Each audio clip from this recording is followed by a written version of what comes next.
Diets are wrong. All diets are wrong. Okay, let's clarify that statement because that sounds pretty crazy.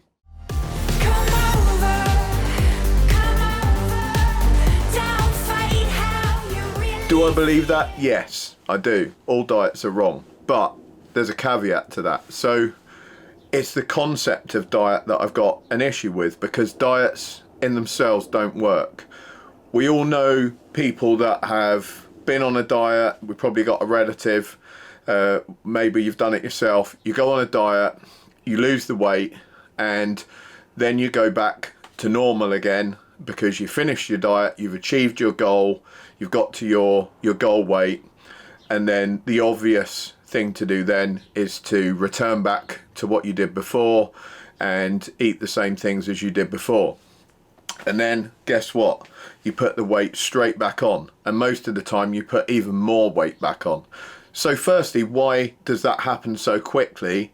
Well, we've mentioned this before, the word homeostasis. I might as well call this the homeostasis channel, because there's something I seem to use in every video, but I do that because it's a vital concept that underpins the whole fat loss, muscle gain type of thing that we're talking about. And as I mentioned before, homeostasis is the body is hardwired to remain the same. That's what homeostasis means. It means to remain the same.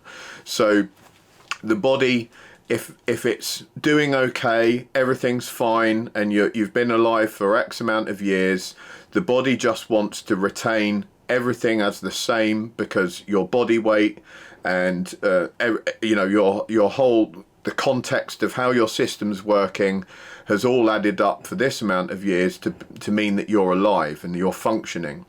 You may not be functioning brilliantly, you might be overweight and predisposed to diabetes and all that, but the body will still want you to remain the same, because any change represents a chance that you could get a lot worse. And back in the day, thousands of years ago, throughout human evolution, if you rapidly lost a bunch of body weight and then you got stuck out in the mountains somewhere, that was a serious problem, because you wouldn't have had enough fat to sustain you until you got to a source of food.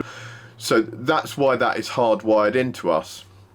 The problem is that the body has a number of mechanisms that when we go on a diet, it's trying to prevent us from losing body weight. That's why we get hungry. That's why we crave really naughty foods when we start cutting down our calories, and the metabolism starts to adjust. We've discussed that before as well, and the metabolism starts to slow down so that our fat loss slows down, and the body doesn't want us to lose that fat. And when we talk about fat loss, you don't actually lose fat cells. All that happens is the fat cells get smaller. The same amount of them in the body, they just shrink. And when they shrink, they're still there, obviously. So then when you start eating the foods again that are higher in calories, those fat cells are there, and they're receptive to growing again.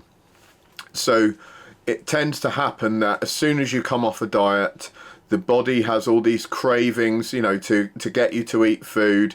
You, of course, feel that you're due a great big reward because you put all this hard work in and you've really struggled over X amount of weeks or months. This commonly happens to people who diet down for like weddings, or they diet down for a specific holiday, and they get in really good shape for that one event, and then as soon as the event's over, they think, oh, I'm gonna let my hair down a bit now and relax a bit because I achieved what I wanted to for that event, and suddenly they put all the weight on and more, because all those fat cells are ready and waiting to fill up with fat again and get bigger, and the body is priming you and using a variety of different mechanisms to do that as well, because it wants to return to its original weight, and if it can return to a bit more on top, it'll certainly do that as well.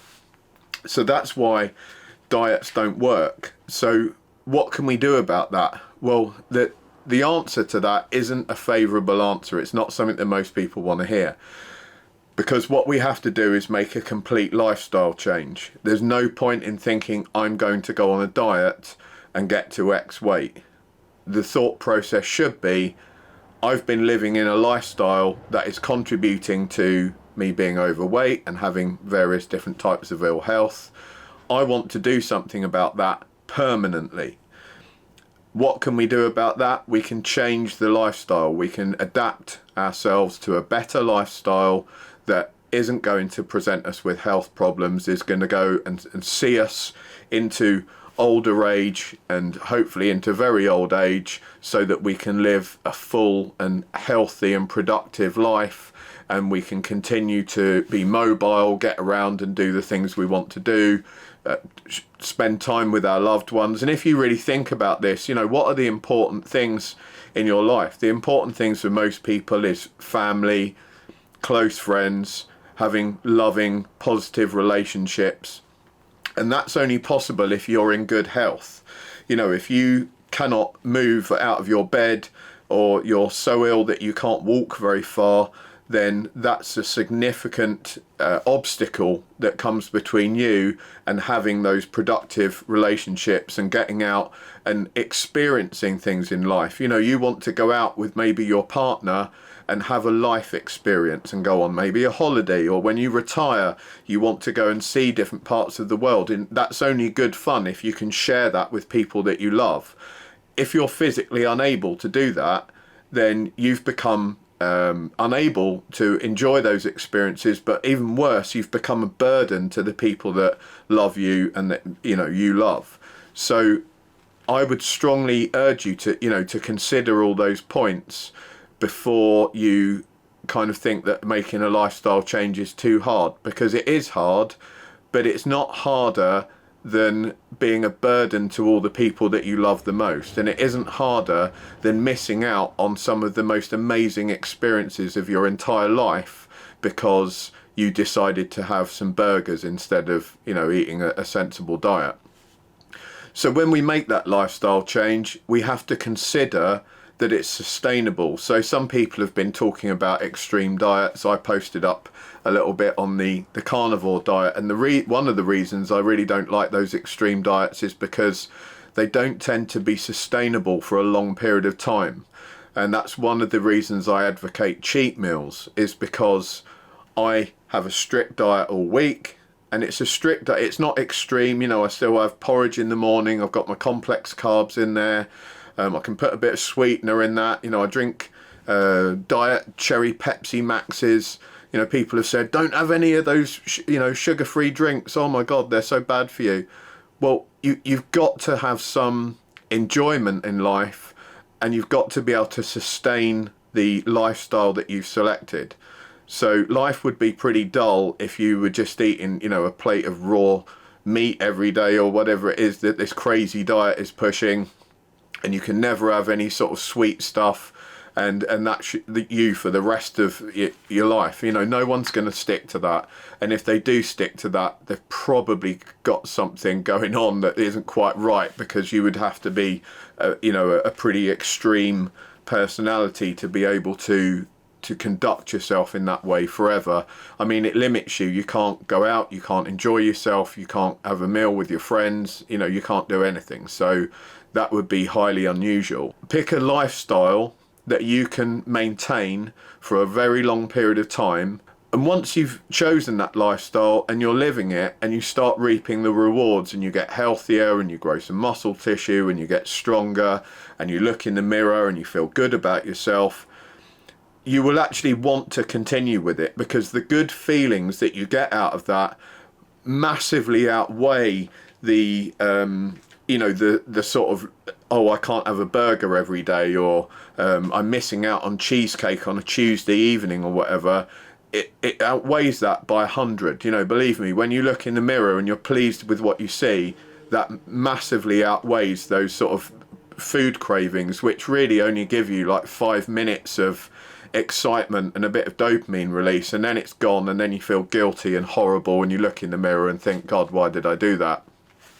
So the long-term dividends for this lifestyle change really massively outweigh the short-term dopamine gains that you get from just giving in to these sort of temptations of diet, or you're tempted not to do any exercise and you just want to lay around on a sofa.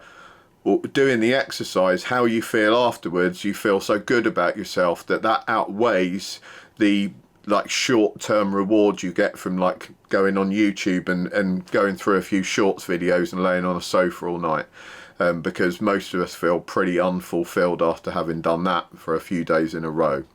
But again, that's something that you want to factor in. You know, I'm not saying people should just give up having any sort of leisure time, or give up having leisure time which is sort of worthless. You know, I do that. I sit around sometimes and look at pointless stuff on YouTube, and just let it numb my brain, because it's nice to relax sometimes, but that shouldn't be the major contributing sort of time in your week. It should just be a short reward. And then at the end of the week, if you schedule a cheat day in on a Friday or a Saturday or something like that, you'll find that you're really looking forward to that. The food tastes amazing because you haven't had anything like that all week, and your taste buds start to adjust. So when you do get that cheesecake on a Saturday, it's absolute bliss. And then it kind of feels nice again the next day, because that feeling you get when you eat junk food every day, you feel sluggish and you feel really sort of, you know, slow, and it's just not a pleasant feeling. But if you just do it one night and then straight away the next day you're back up early in the morning, you're eating your porridge, you've had that, you know, you go down the gym or whatever, all that's gone. You don't feel sluggish anymore. You're right back to the routine again, and you feel really good about yourself again. So a lot of this is about feeling good about yourself, you know, about putting yourself in that positive mental place so that you feel so good that you want to continue with the things that you're doing, the lifestyle that you've chosen. So that's why I advocate that you don't select a diet, that you select a lifestyle change, and really have a good think about that. Plan that out before you select it. Don't just jump on a fad diet. You know, really think about what you can maintain on a full-time basis, and think about that in terms of years rather than days or weeks. Thanks for watching, guys. I hope you're having a great weekend, and I'll see you all soon.